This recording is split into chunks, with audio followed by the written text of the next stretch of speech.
awal, pertengahan hingga akhirnya. Biarlah yang terbaik boleh kami persembahkan, dan boleh memuliakan Engkau Tuhan dan Raja kami. Sepenuhnya Engkau yang memimpin ibadah kami Tuhan. Kami percaya lewat ibadah kami malam hari ini, kelepasan terjadi, kemenangan terjadi, bahkan pemulihan terjadi bagi setiap kami. Terima kasih Tuhan. Di dalam nama Tuhan Yesus, kita umat Tuhan yang siap bersyukur dan mempersembahkan yang terbaik. Mari sama-sama dengan saya kita berkata, amin. Haleluya. Kita menaikkan ucapan syukur kita di hadapan Tuhan. Mari datang di hadapan Tuhan. Katakan, Bapa, Engkau sungguh baik. Baru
bersyukur di hadapan Tuhan. Terima kasih Tuhan, terima kasih Tuhan. Yesus Engkau baik, kami bersyukur. Haleluya. Syukur kami naikkan bagimu, Allah yang setia, Allah yang mengasihi kami.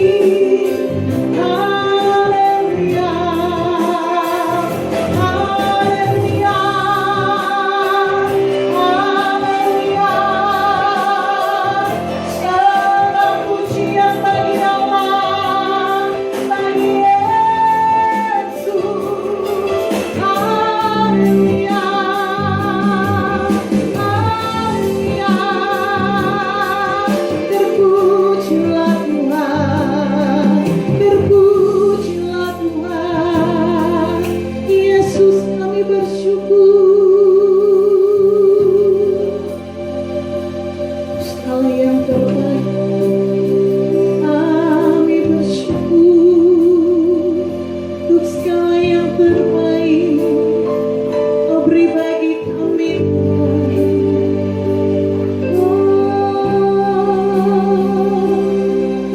Alamayas, kiralabayar, alamayas. Mau lebih lagi berikan yang terbaik bagi Allah. Haleluya, Yesus. Haleluya, Yesus. Haleluya, Yesus Tuhan. Kami datang menyembah, kami datang menyembah. Dialah yang hidup, Dia Yesus Tuhan. Segala bayar, alamayas, segala bayar, alamayas.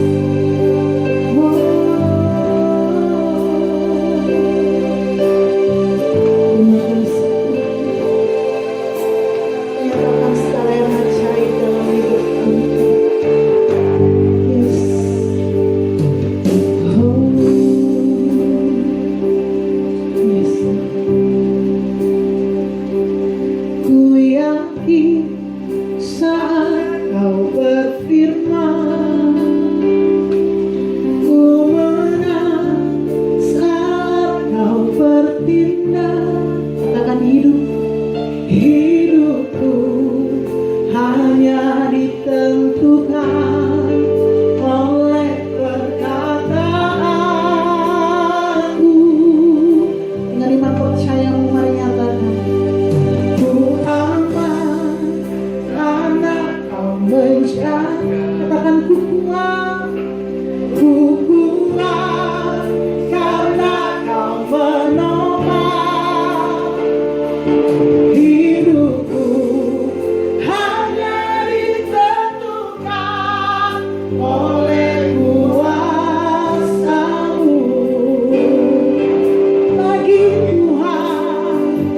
Bagi Tuhan tak ada yang mustahil. Bagi Tuhan tak ada yang tak mungkin. Mujizatnya disediakan bagiku. Ku diangkat dan dipulihkannya. Dengan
akan terarah dan sungguh-sungguh akan tertuntun kepada keselamatan dan janji Tuhan boleh tergenapi dalam hidup kami.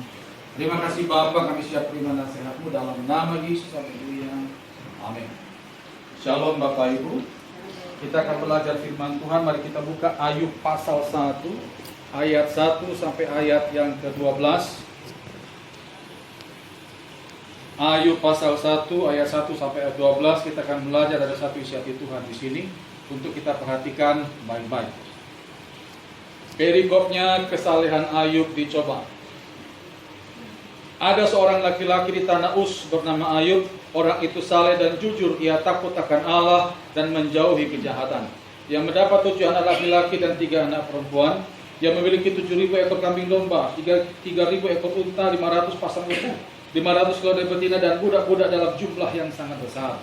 Sehingga orang itu adalah yang terkaya dari semua orang di sebelah timur. Anak-anak yang laki-laki biasa mengadakan pesta di rumah mereka masing-masing. Menurut giliran dan ketiga saudara perempuan mereka diundang untuk makan dan minum bersama-sama mereka. Setiap kali apabila hari-hari pesta telah berlalu, Ayub memanggil mereka dan menguduskan mereka. Keesokan harinya pagi-pagi bangunlah Ayub, lalu mempersembahkan korban bakaran sebanyak jumlah mereka sekalian, sebab pikirnya mungkin anak-anakku sudah berbuat dosa dan telah mengutuki Allah di dalam hati. Demikianlah dilakukan Ayub senantiasa. Pada suatu hari datanglah anak-anak Allah menghadap Tuhan, dan di antara mereka datanglah juga iblis. Maka bertanyalah Tuhan kepada iblis, dari mana engkau?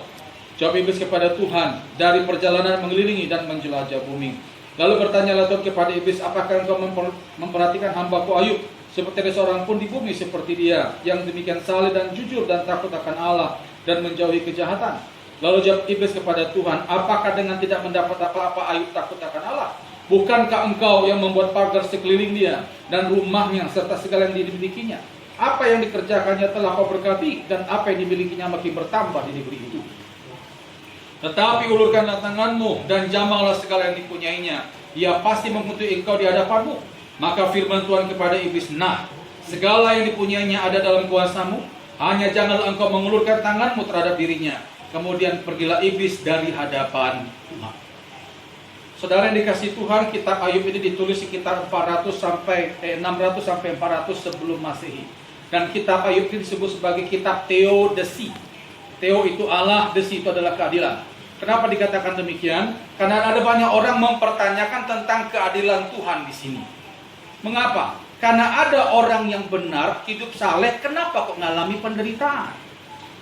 Nah, saya percaya Tuhan tidak akan pernah salah.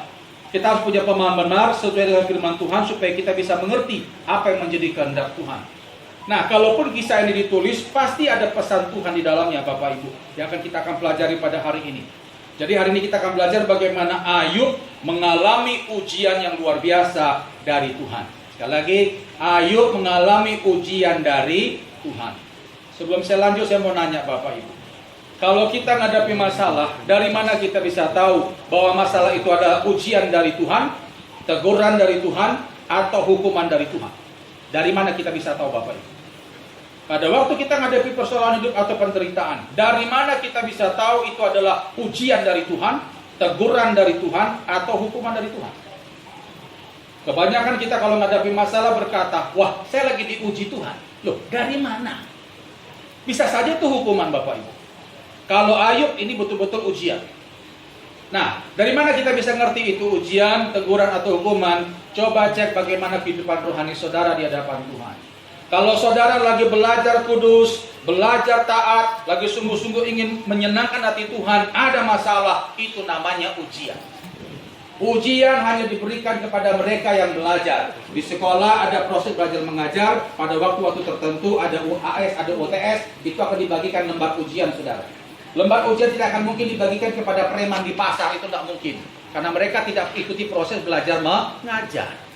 Jadi waktu kita lagi belajar taat, belajar hidup kudus, belajar untuk sungguh-sungguh ikuti apa yang Tuhan mau, ada persoalan, itu namanya ujian. Nah, kalau kita mulai nyerempet dosa dikit-dikit, persoalan yang datang itu namanya teguran. Tapi kalau kita jauh dari Tuhan, tidak lagi peduli akan firman Tuhan, mulai melakukan hal-hal yang aneh di hadapan Tuhan, mulai melawan Tuhan, persoalan yang datang itu namanya hukuman. Jadi coba cek kondisi saudara hari ini, apakah engkau lagi diuji ditegur atau lagi dihukum? Saudara yang tahu. Nah, hari ini kita akan belajar, ya, ada 5 pelajaran dari kisah Ayub ini yang akan kita bawa pulang dan terapkan dalam kehidupan kita sehari-hari. Pelajaran yang pertama, mari buka Ayub pasal 1 ayat 1. Ayub pasal 1 ayat 1 dikatakan di situ, ada seorang laki-laki di tanah Uz bernama Ayub. Orang itu saleh dan jujur, ia takut akan Allah dan menjauhi kejahatan. Bapak Ibu kalau perhatikan ayat ini ya, pernyataan bahwa Ayub itu jujur, saleh, takut akan Allah dan menjauhi kejahatan, ini ada diulang 3 kali dalam kitab Ayub. Itu yaitu pada Ayub pasal 1 ayat 1, Ayub pasal 1 ayat 8, dan Ayub pasal 2 ayat 3. Bahkan pernyataan yang kedua dan ketiga itu keluar dari mulut Allah sendiri. Saudara, saya percaya kalau manusia menilai itu nggak sepenuhnya benar. Tapi kalau Tuhan menilai itu pasti benar dan tidak bisa dibantahkan. Karena Tuhan melihat isi hidup orang itu seluruhnya utuh, luar dan dalam. Jadi kalau Tuhan berkata Ayub itu saleh, benar, takut akan Allah, itu pasti betul, saudara. Nah, cuman yang jadi masalah, sekalipun Ayub ini saleh, takut akan Allah, menjauhi kejahatan, hidupnya benar di mata Allah, dia tetap kena masalah. Dia kena penderitaan. Ini yang seringkali bertentangan dengan pikiran kita. Kita sering berpikir bahwa kalau kita dekat dengan Tuhan, lurus, masalah tidak ada. Siapa yang bilang? Makanya banyak orang beribadah dengan harapan apa? Nanti gak ada masalah. Itu pernyataan yang konyol, saudara. Itu teologi yang keliru. Harus kita akui, saudara, ya, bahwa justru karena kita hidup benarlah kita banyak menghadapi masalah. Perhatikan Sadrak, Mesak, Abednego. Karena keteguhan iman mereka masuk tungku perapian. Perhatikan Daniel, karena dia sungguh-sungguh beribadah, dia menghadapi masa-masa di gua singa. Kita akui bahwa kadang-kadang hidup benar justru membuat kita masuk dalam masalah. Tapi ingat, saudara, hidup benar jugalah yang membuat kita keluar dari masalah. Saudara, jangan berpikir bahwa kalau kita hidup kudus, benar-benar ikut Tuhan, tidak ada masalah, itu salah. Konsep seperti inilah juga kadang-kadang ada dalam benak kita. Begitu kita melihat teman kita ada masalah, kita langsung berkata apa? Kamu pasti bikin dosa. Karena kita berpikir kalau orang itu pasti ada masalah, pasti dosa. Memang betul, dosa pasti bikin masalah. Tapi tidak semua masalah karena dosa. Jadi ini pelajaran baik-baik, saudara, ya. Jadi kalau saudara ada masalah, jangan berkata, Tuhan, aku sudah pelayanan, aku sudah lakukan ini, kenapa ada masalah? Itu dijauhkan dari pikiran saudara. Pelajaran yang pertama, orang benar tidak kebal terhadap penderitaan. Sekali lagi, orang benar tidak kebal terhadap penderitaan. Itu yang pertama. Pelajaran yang kedua, dari kitab Ayub yang kita dapatkan, perhatikan Ayub pasal 1.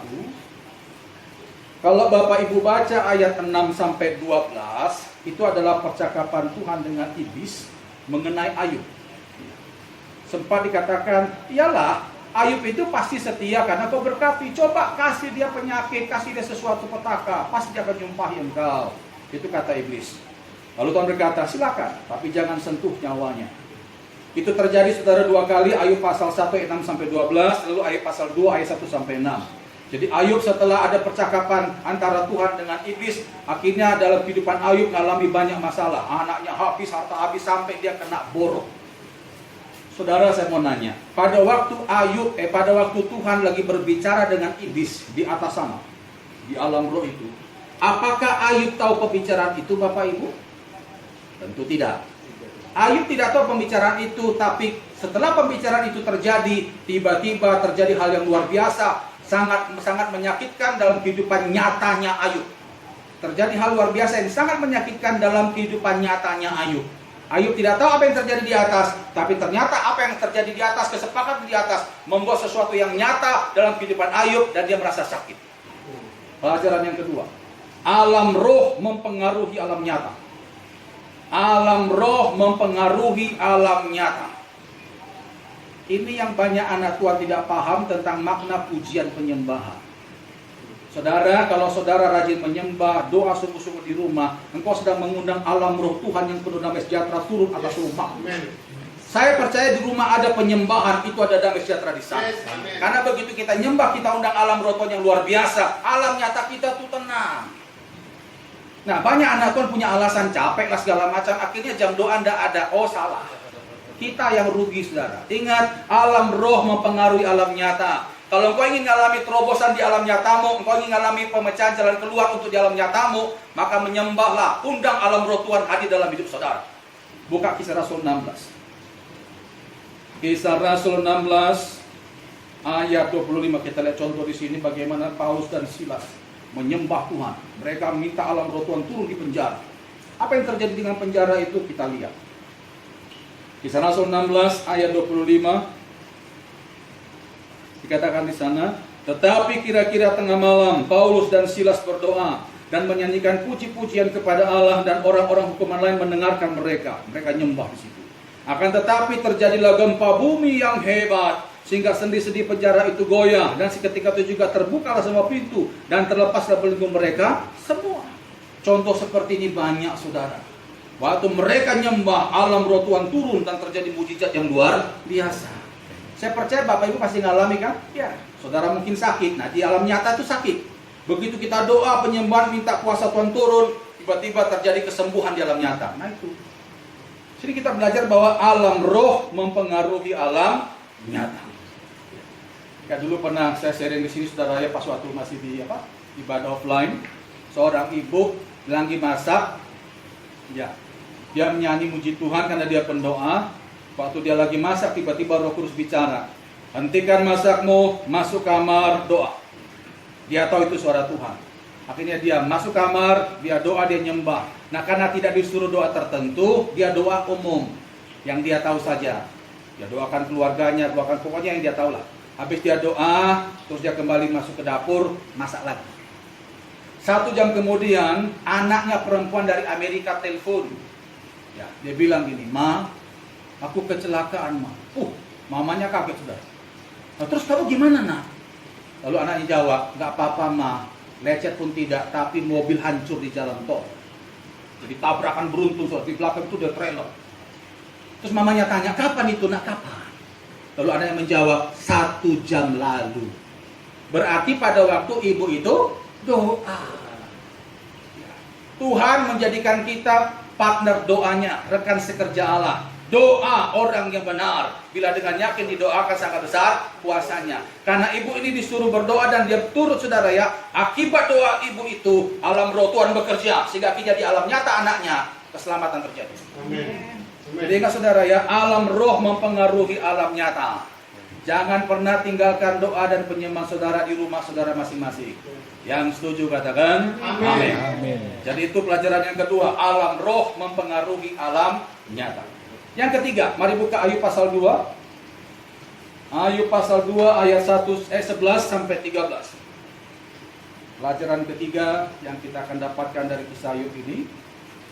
Ayub pasal 2 ayat 11 sampai ayat 13. Katakan di sana, ketika ketiga sahabat Ayub mendengar kabar tentang segala malapetaka yang menimpa dia, maka datanglah mereka dari tempatnya masing-masing, yaitu Elifas orang Teman dan Bildad orang Suah serta Sofar orang Naamah. Mereka bersepakat untuk mengucapkan belasungkawa kepadanya dan menghibur dia. Ketika mereka memandang dari jauh, mereka tidak mengenalnya lagi, lalu menangislah mereka dengan suara nyaring.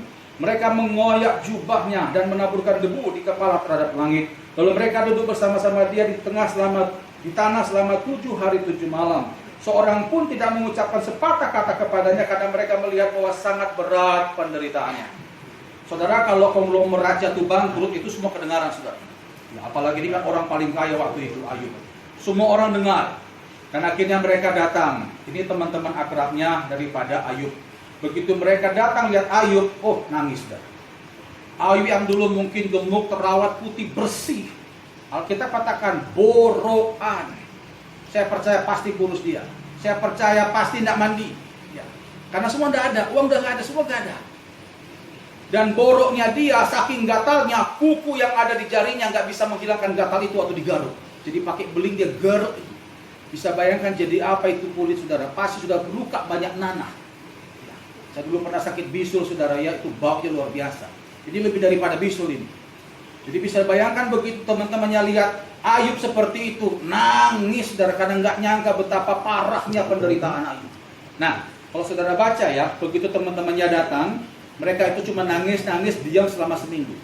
Lalu begitu mereka mulai ngomong, kita katakan, teman-teman Ayub mulai tuding-tuding dan nyalahkan Ayub. Terjadi apa di sana? Coba perhatikan saudara, Alkitab saudara, Ayub pasal 3 judulnya apa saudara? Ayub pasal 3 judulnya apa? Keluh kesah Ayub. Ini setelah teman-teman datang itu. Keluh kesah Ayub, dia mulai mengutuki hari kelahirannya. Terus lompat Ayub pasal 6. Coba lihat judulnya aja. Di sana dikatakan apa? Ayub kecewa terhadap sahabat-sahabatnya, mulai bertengkar dengan teman-temannya itu. Puncaknya Ayub pasal 16. Coba lihat judulnya saja. Ayub pasal 16. Ayub mengeluh tentang perlakuan Allah, mulai tuding-tuding Tuhan. Padahal sebelum teman-temannya datang, seperti apakah kondisi lidahnya Ayub? Buka Ayub pasal 2 ayat 10. Coba lihat. Ayub pasal 2 ayat 10 saya bacakan. Tetapi jawab Ayub kepadanya, ini adalah istrinya.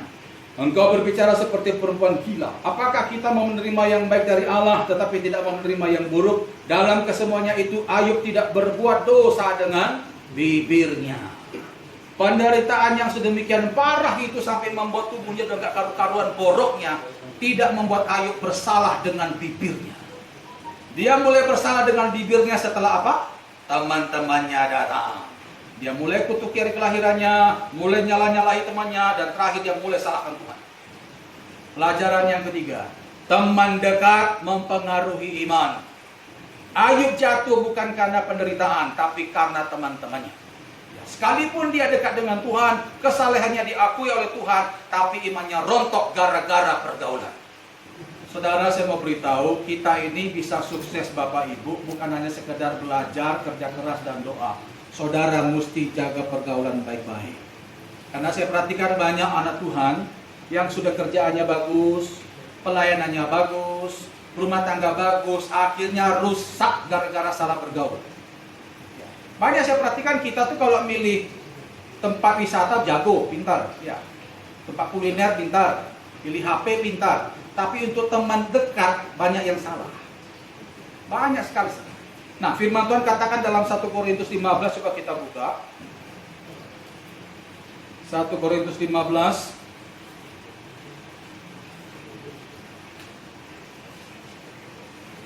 Saya dulu pernah dengar ada kesaksian teman saya mengenai seorang hamba Tuhan. Coba saya sebut namanya. Hamba Tuhan ini juga pengusaha. Suatu saat hamba Tuhan ini ada reuni teman-temannya SMP. Kita ini harus hati-hati kalau reuni Bapak Ibu ya. Dulu puluhan tahun kita kenal baik, setelah puluhan tahun kita nggak jumpa, belum tentu sebaik dulu saudara. Jadi kita harus hati-hati. Nah waktu itu ada reuni teman-temannya, katanya ada salah satu tempat gitu yang baru makan atau apa. Teman-temannya sudah tahu kalau ini hamba Tuhan, pengusaha, dikerjai saudara. Jadi di minumannya ditaruh minum seperti kayak obat bius. Nah besoknya inilah baru Bapak itu sadar sore-sore di daerah Jemur Sari sana saudara. Di mobil, dompet tidak ada, uang tidak ada. Di pinggir mobil, di pinggir jalan. Nah, saudara tahu, istrinya ini sudah lapor polisi segala macam, kasihan saudara, setengah mati cari, nggak ada informasi. Nah, bapak ini begitu sadar, langsung kembali ke rumah. Nah, di rumah itu sudah ada teman-temannya semua. Jadi begitu bapak ini pulang, waduh, istrinya menjadi histeris. Aduh, Pak, kamu kemana aja, Pak? Akhirnya, bapak ini cerita kalau dia mengalami seperti ini. Nah, salah satu temannya, dia juga teman saya, datang ke bapak itu bilang gini, bro, untunglah kamu sadar di pinggir jalan, ya, di mobilmu sendiri dan tidak ada orang. Dompet hilang nggak apa-apa lah, bisa dicari. Coba kalau kamu sadarnya di hotel dan di sampingmu ada perempuan, lalu kau difoto, habis kau sudah. Iya apa enggak saudara? Iya. Makanya hati-hati dalam bergaul saudara. Nanti begitu ada orang manfaatkan itu, reputasi kita, nama baik kita tuh rusak. Jangan salahkan mereka, kita yang salah bergaul. Nah, dalam 1 Korintus 15 ayat 33 dikatakan di sana, janganlah kamu sesat, pergaulan yang buruk merusakkan kebiasaan yang baik. Pergaulan yang buruk merusakkan kebiasaan yang baik. Ada orang berkata, Pak, kalau begitu kita nggak usah bergaul lah. Ya, enggak juga. Kita ini makhluk sosial, kita harus bergaul. Cuman dalam pergaulan Bapak Ibu harus perhatikan ada 3 level pergaulan. Yang pertama sebatas kenal. Yang kedua, teman. Lalu yang ketiga, sahabat karib. Kalau sebatas kenal, saudara bebas bergaul dengan siapa saja. Mau preman, mafia, silakan. Karena hanya sebatas kenal, say hello saja kalau jumpa. Itu bebas. Nah, yang kedua adalah teman. Nah, kalau teman sudah harus hati-hati. Kalau teman itu berarti kita tahu rumahnya, dia tahu rumah kita kenal keluarganya, dia juga kenal keluarga kita, dan kadang-kadang kita bisa berkunjung satu dengan yang lain. Itu teman. Nah, yang ketiga adalah sahabat karib. Ini yang harus hati-hati. Karena kepada sahabat kariblah kita akan curhat masalah pribadi kita yang mungkin saja istri kita, suami kita tidak tahu. Ini yang harus hati-hati Bapak Ibu. Banyak orang jatuh, dan perhatikanlah, pasti di level yang ketiga, sahabat karib. Contoh yang pertama Salomo. Dia jatuh dengan siapa? Istri-istrinya itu dekat. Ya. Simpson dengan Delila. Banyak contoh di Alkitab, mereka yang akhirnya karib dengan orang-orang nggak benar, akhirnya rusak.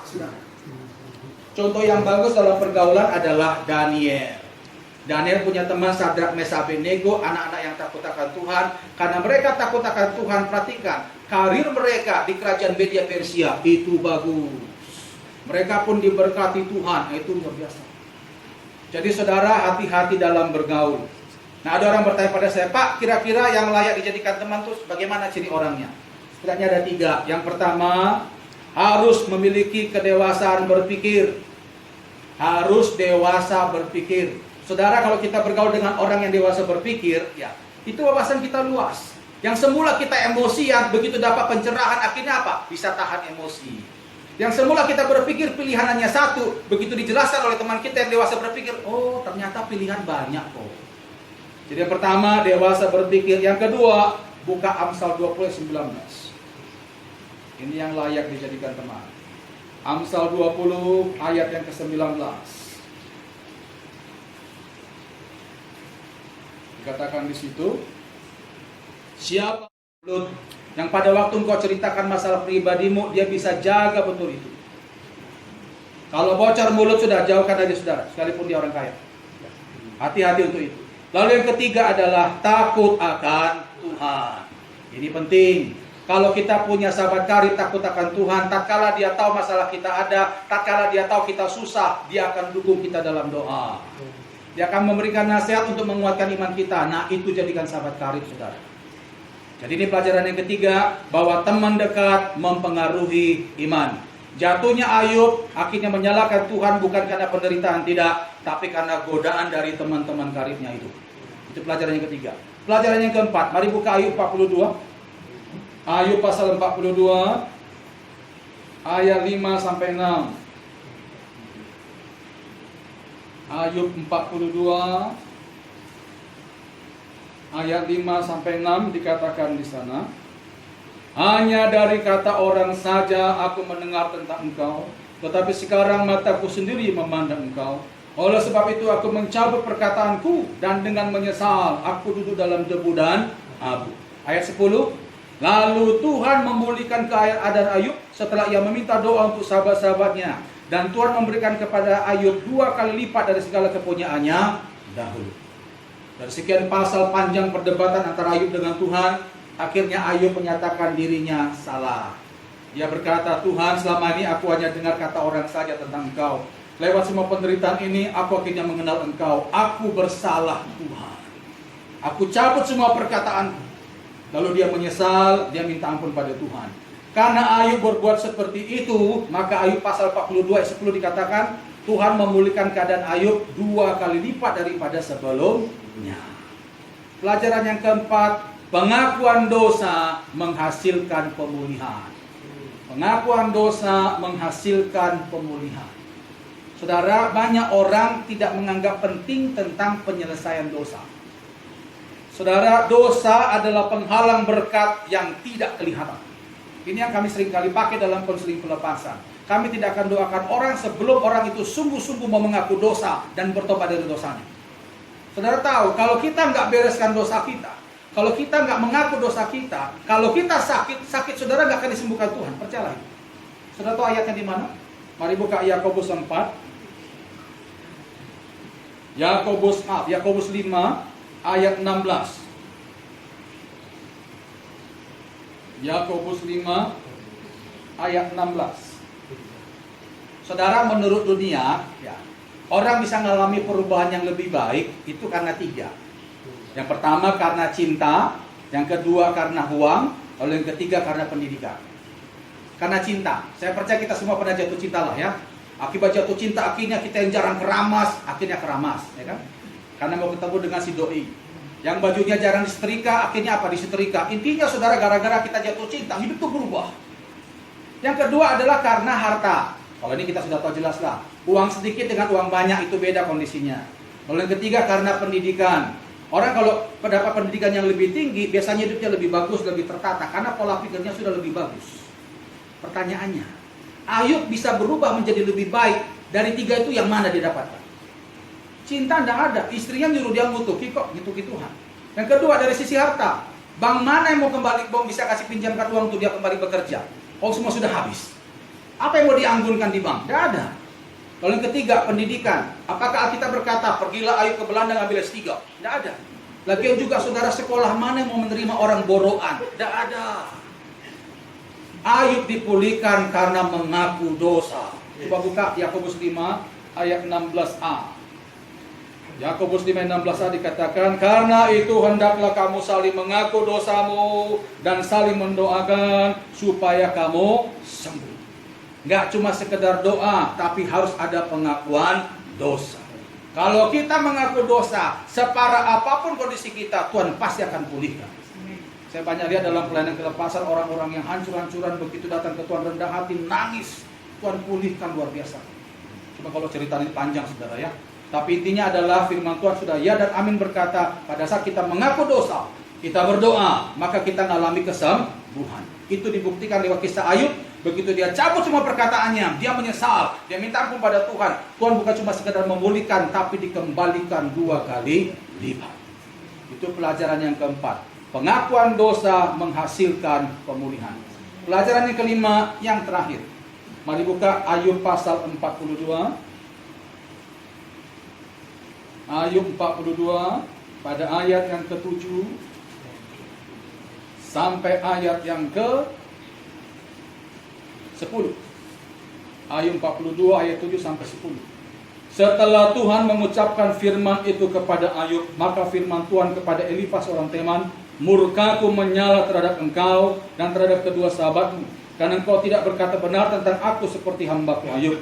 Oleh sebab itu ambillah 7 ekor lembu jantan dan 7 ekor domba jantan dan pergilah kepada hambaku Ayub. Lalu persembahkanlah semuanya itu sebagai korban bakaran untuk dirimu. Dan baiklah hambaku Ayub meminta doa untuk kamu, karena hanya permintaannya lah yang akan kuterima, supaya aku tidak melakukan aniaya terhadap kamu, sebab kamu tidak berkata benar tentang aku seperti hambaku Ayub. Maka pergilah Elifas orang Teman, Bildad orang Sua dan Sofar orang Naamah. Lalu mereka melakukan seperti apa yang difirmankan Tuhan kepada mereka, dan Tuhan menerima permintaan Ayub. Lalu Tuhan memulihkan keadaan Ayub setelah ia meminta doa untuk sahabat-sahabatnya, dan Tuhan memberikan kepada Ayub 2 kali lipat daripada segala kepunyaannya dahulu. Setelah Ayub minta ampun pada Tuhan, mencabut semua perkataannya, lihat, di mata Tuhan Ayub ini sudah benar. Dan akhirnya apa? Tuhan berurusan dengan semua teman-teman Ayub yang membuat Ayub jatuh dalam dosa. Tuhan katakan kepada 3 orang ini, ambil korban persembahan, minta doa kepada Ayub supaya aku tidak melakukan aniaya terhadap engkau. Wah, itu luar biasa. Pelajaran yang kelima adalah, kalau kita hidup benar, maka semua orang yang mendakwa kita akan dibuat bungkam, bahkan bisa didamaikan dengan kita.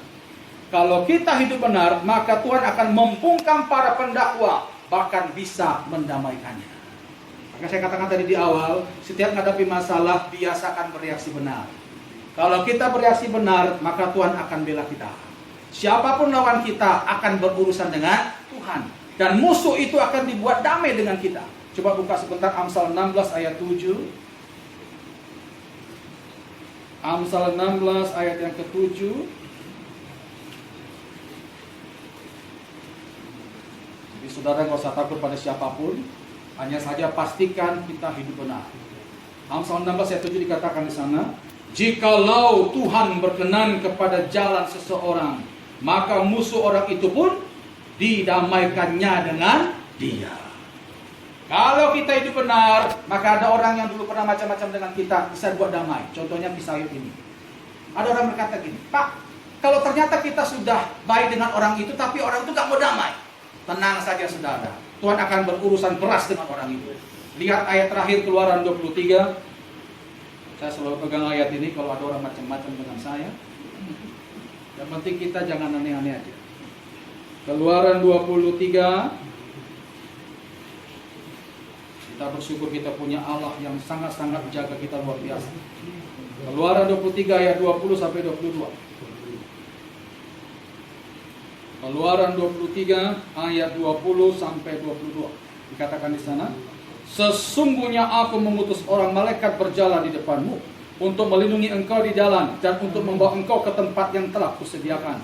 Jagalah dirimu di hadapannya dan dengarkanlah perkataannya. Janganlah engkau mendurhaka kepadanya, sebab pelanggaranmu tidak akan diampuninya, sebab namaku ada di dalam dia. Tetapi jika engkau sungguh-sungguh mendengarkan perkataannya dan melakukan segala yang kufirmankan, maka aku akan memusuhi musuhmu dan melawan lawan. Luar biasa. Pastikan hidup kita benar. Kalau hidup kita benar, semua orang yang macam-macam dengan kita akan berurusan dengan Tuhan. Dan itu terbukti. Tuhan katakan kepada 3 temannya Ayub, aku akan lakukan aniaya kalau kau tidak pemberesan dengan Ayub. Mereka ketakutan, lalu datang ke Ayub, minta ampun dan Tuhan pulihkan mereka semua. Saya percaya mungkin saudara pasti mengalami seperti ini. Tatkala kita ditekan, kita doa sungguh-sungguh Tuhan, kita berbuat baik pada orang itu, Tuhan bela kita toh? Ya. Sudah mengalami juga saudara, cuma kalau ceritanya panjang. Tapi saya harap saudara lewat pelajaran ini, mari kita terapkan dalam hidup kita, supaya kita yang mungkin mengalami keterpurukan, apalagi di masa pandemi ini, kalau kita hidup sesuai dengan firman Tuhan, Tuhan pasti akan bela kita. Jadi pelajaran yang pertama bahwa orang benar tidak luput dari penderitaan. Lalu yang kedua, alam roh mempengaruhi alam nyata. Pelajaran yang ketiga dari kitab Ayub ini, teman dekat mempengaruhi iman. Lalu pelajaran yang keempat, pengakuan dosa menghasilkan pemulihan. Pelajaran yang kelima, hidup benar akan membungkam pada pendakwa, bahkan bisa mendamaikannya. Kita tundukkan kepala. Bapa di sorga, kami mengucap syukur untuk kebenaran firman Tuhan yang singkat dan sederhana pada malam hari ini. Engkau sudah berikan kami pelajaran dan rema Tuhan untuk kami boleh terapkan lewat kehidupan hamba-Mu Ayub. Ampuni kami Tuhan jika selama ini kami seringkali menyalahkan Tuhan. Kami berkata kami sudah lakukan ini, lakukan itu, sudah pelayanan, tapi kenapa masih ada masalah? Kami dapatkan jawabannya Tuhan, bahwa orang benar tidak pernah kebal terhadap penderitaan. Hari ini kami juga bersyukur Tuhan ingatkan kembali untuk jaga jam-jam doa. Karena ternyata doa itu bukan cuma sekedar kami komunikasi dengan Tuhan, tapi kami bersekutu dengan alam rohnya Tuhan. Tuhan, biarlah waktu kami memuji menyembah Engkau, alam rohmu yang penuh berkat dan damai sejahtera itu turun atas kami. Sehingga akhirnya alam nyata kami pun diberkati ya Tuhan. Terima kasih Bapa. Dalam pergaulan juga kami ajar kami untuk bijak. Karena ternyata untuk bisa sukses tidak hanya sekedar beribadah dan kerja keras, pergaulan juga menentukan Tuhan. Beri kami kemampuan bijak untuk menjaga pergaulan kami dengan baik, sehingga kami boleh tetap menjaga iman kami sungguh-sungguh kepada Tuhan. Kalaupun kami ada dosa Tuhan, ajar kami untuk rendah hati mengakunya dan bukan menyembunyikannya. Kami percaya kalau kami hidup benar, tangan Tuhan yang kuat akan bela kami. Meteraikan kebenaran firman-Mu ya Tuhan, sehingga kami sungguh-sungguh memperhatikannya dan hidup di dalam firman-Mu. Hamba sudah sampaikan apa yang Tuhan mau dan hamba terbatas Tuhan. Hamba serahkan kembali kepada Engkau Allah Roh Kudus yang tidak terbatas. Teruskan firman-Mu, sempurnakan penyampaiannya. Berkati kami semua sehingga kami berkenan di hadapan Tuhan. Dalam nama Yesus. Haleluya. Amin. Tuhan memberkati. Serahkan.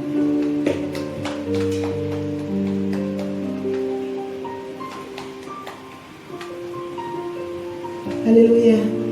Semua kita diberkati, amin. Walaupun dimanapun kita berada, kita percaya, kita terima lawatan Tuhan, kita terima firman Tuhan, dan biarlah firman Tuhan yang kita dengar malam hari ini boleh menjadi berkat bagi setiap kita. Haleluya. Kita akan masuk dalam doa syafaat dan nanti akan lanjut doa berkat oleh hambanya Bapak Pendeta Nason. Kita angkat pujian sampai akhir penutupan. Sampai akhir ku menunjuk mata, ku tetap setia menanti janjimu. Sampai ku dapatkan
melayani Tuhan. Dalam kondisi apapun yang kami hadapi Tuhan, kami menyatakan kami tetap setia untuk mengiring Tuhan, untuk mengikut Tuhan. Terima kasih Tuhan Yesus, kami bersyukur untuk firman-Mu yang sudah boleh kami dengar malam hari ini. Lewat hambanya, Bapak Pendeta Nahason yang sudah menjadi alat Tuhan, media Tuhan untuk menyampaikan isi hati Tuhan bagi setiap kami malam hari ini. Untuk kami boleh belajar tetap setia, apapun kondisi kami yang kami alami saat ini Tuhan. Dalam kesesakankah, dalam kesusahankah, dalam duka cita, apapun yang kami alami Tuhan saat ini, kami mau katakan, kami mau tetap setia dan percaya terhadap janji Tuhan. Terima kasih Tuhan Yesus. Biarlah Roh Kudus memampukan setiap kami, memberikan kami kekuatan untuk kami boleh hidup benar dalam firman Tuhan. Apa yang kami alami, kami tetap mengucap syukur dalam segala hal Tuhan. Kami percaya segala rancangan Tuhan, rencana Tuhan yang terbaik terjadi dalam hidup kami. Berkati setiap umat-Mu, keluarga besar di Kairos Ministry dimanapun kami berada. Apa yang menjadi pergumulan kami, Kau Allah yang mengerti. Kami mau taruh setiap pergumulan kami di bawah kaki-Mu Tuhan. Kami tidak mau memikir-mikirkan jalan-jalan kami. Kami tidak mau memikir-mikirkan apa yang akan kami kerjakan. Kami tidak mau mengandalkan kekuatan kami. Tapi Roh Kudus mengajarkan kami malam hari ini untuk kami mengandalkan Tuhan dalam segala apapun yang kami kerjakan, apapun yang kami hadapi. Mampukan setiap kami Roh Kudus, keluarga demi keluarga, perorangan demi perorangan kami, keluarga besar di Kairos Ministry. Berikan kami kekuatan untuk kami mau terus bersuka cita di dalam rencana Tuhan. Kami percaya yang terjadi dalam hidup kami semua ada dalam kendali Tuhan. Terima kasih Tuhan Yesus untuk ibadah malam hari ini. Boleh terjadi semua atas perkenanan Allah. Semua boleh terjadi atas kemuliaan Tuhan. Kiranya apa yang kami kerjakan malam hari ini, pelayanan, puji-pujian, semuanya boleh berkenan di hadapan Tuhan. Kau memberkati setiap kami yang sudah mengikuti ibadah malam hari ini. Kau juga memberkati di Kairos Ministry dalam pelayanan, dalam apapun yang dikerjakan. Biarlah pelayanan ini boleh menjadi berkat dan nama Tuhan dipermuliakan. Terima kasih Tuhan Yesus. Kami berdoa untuk bangsa dan negara kami. Tuhan memberkati bangsa dan negara kami. Apapun yang terjadi bagi bangsa dan negara kami saat ini, kami percaya itu semua juga ada dalam rencana Tuhan. Pemulihan terjadi bagi Indonesia. Pemulihan terjadi bagi kota kami Surabaya. Pemulihan terjadi bagi Sidoarjo. Pemulihan terjadi bagi Jawa Timur. Pemulihan terjadi bagi seluruh bangsa-bangsa di dalam nama Tuhan Yesus. Kalau corona boleh terjadi, kami percaya setiap anak-anak Tuhan yang percaya dan memegang teguh firman Tuhan dilindungi oleh Tuhan, disertai oleh Tuhan. Terima kasih Tuhan, kami percaya pemulihan akan terjadi. Kami bersyukur untuk kota Surabaya yang boleh semakin baik, jumlah corona yang positif boleh semakin berkurang. Percaya sebentar lagi kami akan melihat janji Tuhan tergenapi bagi kota kami. Terima kasih Tuhan Yesus untuk malam hari ini. Kami mau berdoa terus yang terbaik untuk keluarga kami dimanapun mereka berada. Mereka yang tidak bersama-sama dengan kami, mereka yang juga belum ikut ibadah malam hari ini juga Tuhan memberkati mereka. Terima kasih Tuhan Yesus. Malam hari ini kami akan terima berkat Tuhan di dalam nama Tuhan Yesus.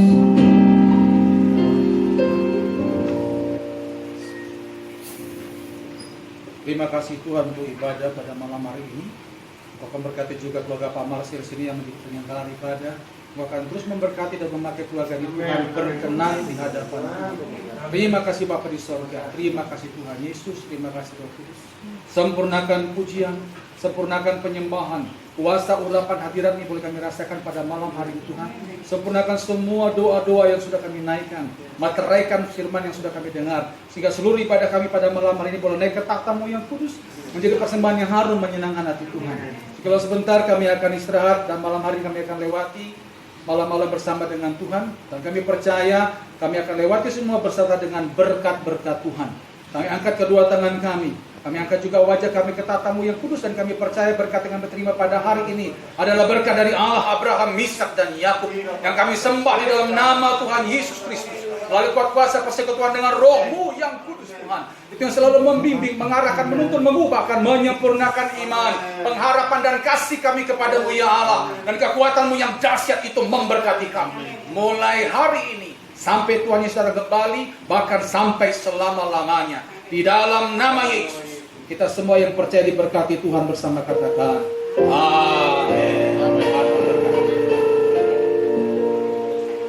Haleluya. Ibadah malam hari ini sudah selesai. Kita Chatting boleh, ngobrol. oh, mungkin ada yang mau menyampaikan sesuatu. Dibuka mungkin ini ya. Mute apa suaranya. Mungkin dari Bapak Ibu ada yang mau menyampaikan sesuatu. Mungkin ada yang mau sharing. Kita sudah mendengar firman malam hari ini. Mungkin ini bisa kasih masukan gimana ibadah kita malam hari ini. Bapak Ibu Saudara.